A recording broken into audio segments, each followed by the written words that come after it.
Here with the Pledge of Resistance, Baltimore. Max, first, how do you feel about the fact that they set off a zone here where people can protest, and only protest? They've got it lined off with a police line. How do you feel about that? Well, as a former teacher out here in the Peace Studies Department, I was not surprised in a sense, because if the president, this is Sanford Unger, invites Karl Rove to speak, you have to expect having protest zones set up on a college campus where theoretically there's supposed to be academic freedom, where ideas can be mashed around, and boom, they put us over here in a protest zone. It's sad. It's really sad for Goucher College, which is the first university in the area to actually have a Peace Studies program. Now, Max, what about Karl Rove himself? What is he responsible for? He was on the White House Iraq group.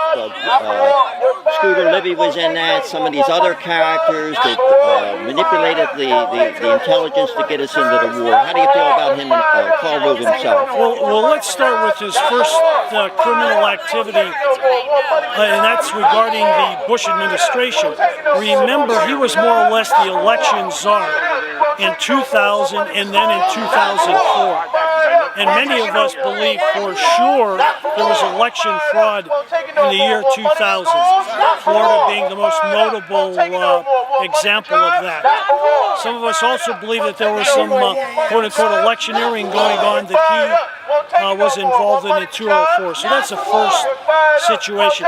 He, more than anyone else, is responsible, in my opinion, for having George W. Bush elected president, not once but twice. And in my opinion, this was the worst administration possibly in U.S. history, definitely in my knowledgeable time frame, but I have a suspicion it was the worst ever.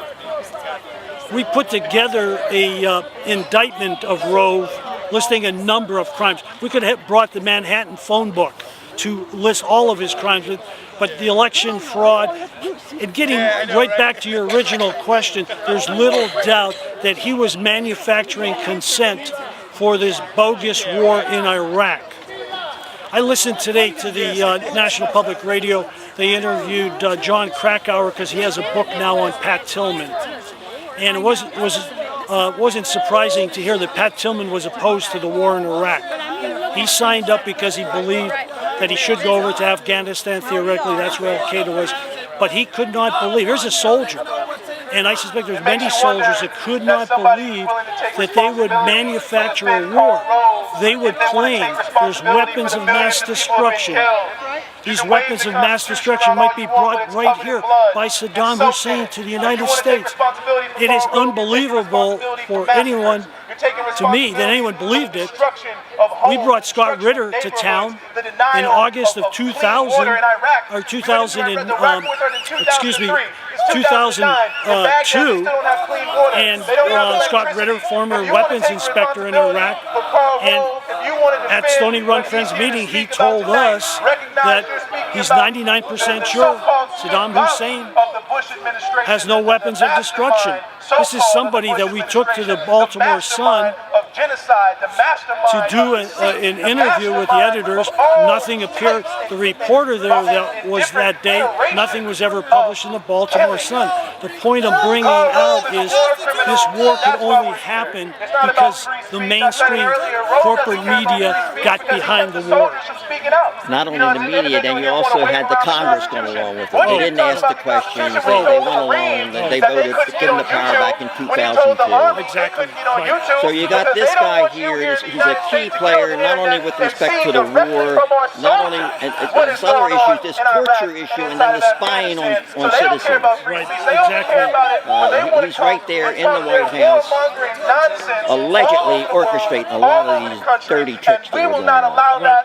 So he's here tonight, Max. He's here tonight, and some of us are here to protest. I wish there were more of us here, but we're going to do what we have to do with the numbers we have. Another point we have to remember about Rove is it's more or less being confirmed that he was involved in the firing of U.S. attorneys. U.S. attorneys who were trying to do their job and were refusing to go after Democratic Congress people because there was pressure from the White House. And most of these U.S. attorneys, as I understand it, that got fired were Republicans. David Iglesias in Arizona being one of them, a very conservative Christian Republican. In good conscience, he could not go and look for dirt where there was no dirt. He had more important duties to take care of. Anything else, Max?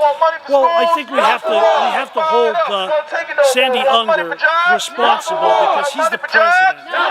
This particular of Goucher College, this particular forum tonight, there was no vote by the students or the professors to bring Karl Rove. This is the president's lecture. Last year, the first female elected president in Africa was here, Miss Johnson from Liberia. Very honorable choice. It is my understanding, talking to a teacher who was talking to someone else in the Goucher administration, that Unger was pressured to bring in some conservative voices.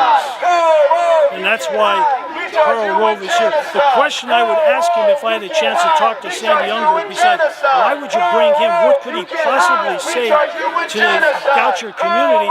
But I'd be asking, how much money are you paying Karl Rove to get up on stage at Goucher College and continue the lies that the Bush administration was noted for?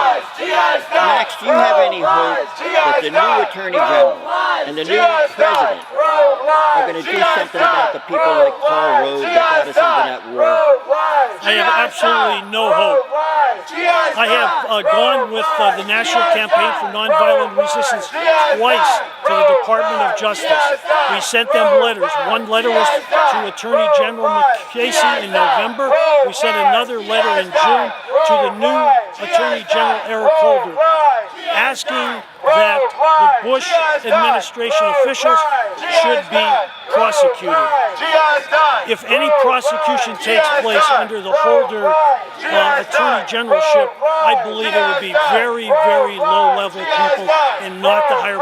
It'll be another Abu Ghraib, quote-unquote, investigation all over again. I will continue to protest. I will continue to advocate for prosecution of all of these characters. I have very, very little hope that Obama or Holder have the backbone to follow up on that. Anything else? That's it. Thanks so much.